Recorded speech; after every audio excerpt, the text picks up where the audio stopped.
Buenos días, XCOMistas, y bienvenido a Operación Último Mal, where I took 4 years of high school Spanish, and all I got was this lousy accent. Prepare to be underwhelmed today, friends, not just by my lack of any conversational Espanol, but also by the aliens. With a mission name like Ultimate Evil, I feel the aliens can't do much better than underdeliver. Anyway, those wacky aliens are at it again, attacking another construction site. This time, a Mexico City high-rise. Now, if movies have taught me anything, it's that aliens only attack things that pose a threat to them, like military bases, the White House, and cornfields. I don't know. Scratch that last one. The point is, this high-rise must be important. We here at Spliced Strategies like to think this building is an under-construction missile turret, and that somewhere on the outskirts of Mexico City, there's a proxy Stargate ready to spit out oracles. And if this missile turret completes, their plans to harass our SCV line will be thwarted. And trust me, that joke is hilarious if you play StarCraft 2 competitively. If you don't, well, here's a lolcat picture just to tide you over. Now those of you who have watched my Ferric and Impossibly live XCOM runs know that I get absolutely wrecked on this map. This map was the one that crushed all my hopes and dreams of getting further.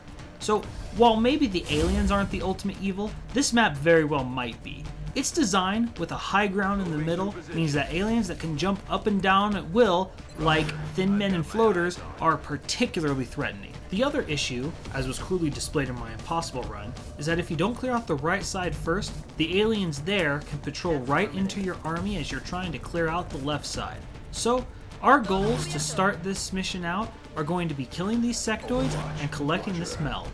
But do you know who doesn't give two Vespines about my plans? Mutons, that's who. So, crap. If the sectoids move any further, they will patrol into us and we'll be fighting a two-front battle.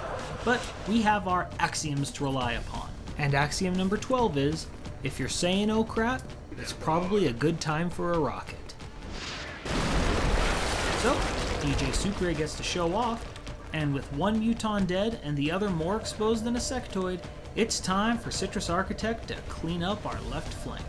And while other assaults may simply perfume, but not truly clean your flanks, Citrus Architect is the only assault that both cleans the flank and leaves the fresh scent of oranges at the same time. That's the power of Citrus Architect, baby. With the left flank now spick and span, the sectoids decide to run forward and one of them pays a steep price. It is at this point that an idea forms in my mind. A risky idea. I have yet to interrogate a sectoid. If you interrogate a sectoid, you get a laser weapons research credit. This would greatly expedite both heavy laser and precision laser research. But, to move forward with this plan, we need to do the following. A. Kill the thin men. B. Keep the sectoids where they are. C. Kill the thin men. D. Sneak Silver Warden behind them. E. Kill the freaking thin men. Now, part B of the plan is simple enough.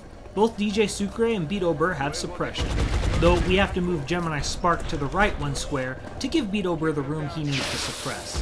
Part D isn't too rough either, as we just sneak Silver Warden down the right side of these supply crates.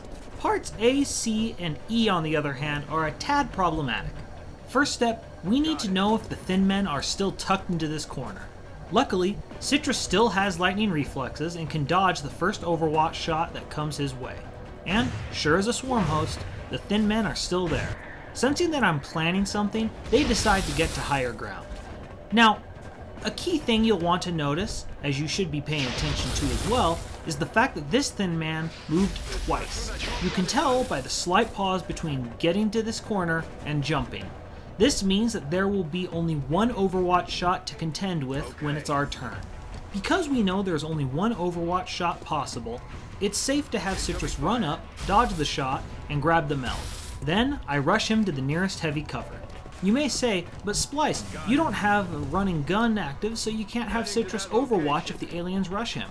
While that is true, just wait and see how I'm going to blow your effing mind on the aliens' turn. Despite my promises of mind-blowing, Citrus does need some insurance, so I moved Jimmy up to where she can take a squad sight pistol shot should the thin men decide to bum rush him. Meanwhile, back at Sectoid Central, we are out of bullets from all the suppressing we did. Or out of photons? Why do we have to reload laser weapons again? Anyway, aliens prefer to shoot things that they are more likely to hit. So, I move DJ Sucre and Beetober back to full cover, reload, and make sure that they're inside Gemini's distortion field. Full cover grants 40 defense, and the distortion field grants an additional 10, meaning that Beetober and DJ Sucre have 50 more cover than Gemini. So yeah, the aliens will be shooting at Gemini, despite his repeated complaints about tanking it like a man. Now I promise to blow your mind, and here you go. Citrus dusting a Thin Man, despite not being in Overwatch. What? What happened? If we go back to the last episode, I took the skill Close Combat Specialist for Citrus. This allows him to get a shot off if an enemy closes within 4 squares of him, whether or not he's in Overwatch. It's truly a magical ability. And after he sees his buddy get toasted, the other Thin Man decides he doesn't want a slice of the murder pie that is Citrus. Unfortunately for him, that means Jimmy gets to give him a case of laser burn. Now, I could charge forward with Citrus and kill that Thin Man, but I'm concerned that if I do, I could activate more aliens on the other side of this high ground. So I instead move him up and put him into Overwatch. Then Jimmy throws her battle scanner so that we know it's Vector. After that, it's back to suppressing the sectoids. The Thin Man decides to bug out, and the sectoids predictably miss their suppressed shots. Then, it's time for Silver Warden to trap a sectoid. Only sometimes rookies make mistakes. And now she's flanked. But you can solve any flanking issue with enough bullets, and that just leaves one more little alien to suppress. It decides to do nothing on its turn. Odd choice. Gemini blows away its cover, and Silver Warden gives the Xenotaser another whirl. Light is green, trap is clean. It is at this point that I make a poor decision. I see the counter on the other meld down to 1. I entertain the notion that maybe the Thin Man I saw earlier is the last one, and that if I can kill him, maybe I can still save the meld. Only it turns out that the Thin Man that we roughed up has found his big brothers and is trying to get them to beat Citrus up for him. Jimmy makes an impressive long-range shot, but sadly has come down with a case of the minimums. One member of the Thin Man brothers gives Citrus a plasma bath, and the other one decides to rub poison into that wound. But worse than Big Brother Thin Man with plasma is Big Sister Jimmy with a sniper rifle. Nobody picks on her favorite assault brother and gets away with it. It is at this point that Citrus decides that the Thin Man family is a problem that his XCOM brothers and sisters can handle just fine on their own. But after Big Brother Beetober gives Citrus a pep talk and a healthy dosage of hypo spray, Citrus decides to get back into this fight for family and discovers that, geez, the Thin Men brothers are aggressive. But do you know what really Big Brother Gemini has that the Thin Men don't? Rocket boots. The Thin Men counter with the fact that they have cover and Gemini doesn't. But Gemini's collateral damage is an amazing rebuttal. Little Sister Silver Warden attempts to put the exclamation point on Gemini's argument, but sadly, she's still making some rookie mistakes. Luckily, from his perch, Citrus picks up Silver's slack. But with Sucre and Citrus's Overwatch is spent, a Thin Man decides to try and bull rush Citrus and finish off the job he started. But Big Sister Jimmy is still super protective of her assault. With the big brothers taken care of, the XCOM family decides to see if they can't find the little brother who started this mess. Citrus finds him and dodges his shot. Gemini clears the path, and like good big brothers and sisters, the team decides to let the littlest one, Silver Warden, get the last kill. And so, Operation Ultimate Evil, as we predicted, doesn't live up to its title. It ends not with sorrow and the anguish cries of us asking, "Why, random number generator, why?" but the heartwarming message about how when families stick together, they can accomplish anything. Aww. And now we can leave, knowing that Mexico City's missile turret will complete without further alien interference. Upon arriving, we see that Citrus's plasma and poison wounds aren't without consequence, as he'll be spending 12 days in the med bay to recuperate. And isn't it adorable? Silver Warden wants to be just like Big Sister 06 Jimmy, and be a hardcore sniper. Sadly though, we already have one backup sniper, 10 Adrian Rod, so Silver Warden is heading back to the bench, but not before we give her the designation she earned, 1-1, and customize her look. And with a name like Silver Warden, you bet your banelings that we're going to make her as silver as we can. But silver isn't really an option, so white hair and a very lightish blue-gray armor. Yeah. With that done, it's time to push pause on our heavy laser research, please note it had 10 days left to complete, and start interrogating our little gray friend we brought back from Mexico City. And the good doctor has ways of making him talk. What does the fox say?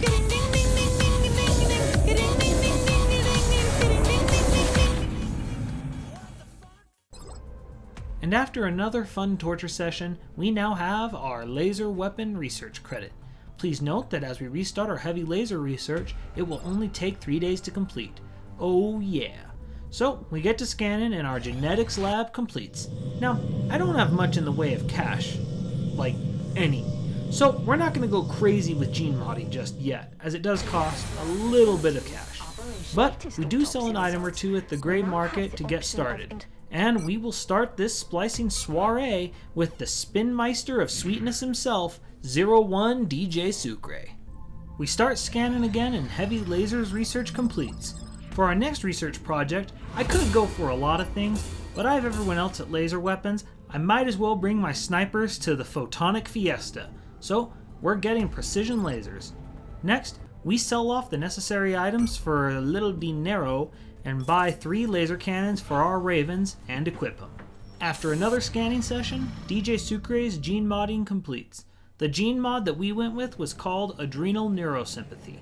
Now, every time DJ Sucre gets a kill, he'll emit a powerful pheromone, and all allies within 13 squares of him will get a bonus plus 10 to aim, 1 to movement, 5% to crit chance, and if they were panicked, will stop panicking. Awesome sauce. The only downside to gene mods is that the soldiers get a new look that limits the awesomeness of some of the armors that we'll get down the line. But I suppose my instincts to play dress up need to be curtailed some. So, we scan again, and our workshop completes, making it time to start work on our satellite uplink. Meaning first we need to sell more stuff and then get to construction. I also sell a bit more and buy DJ Sucre a shiny new heavy laser. China gives us an offer to build them 2 scopes in exchange for 3 engineers. That's a steal of a deal, but we have 20 days before they pull the offer, so we'll wait until we have more money. And it's then that we feel really happy that we have heavy lasers, because a large UFO has been sighted above Brazil. So it's time for Raven 3 to make like the SWAT cats and take to the skies.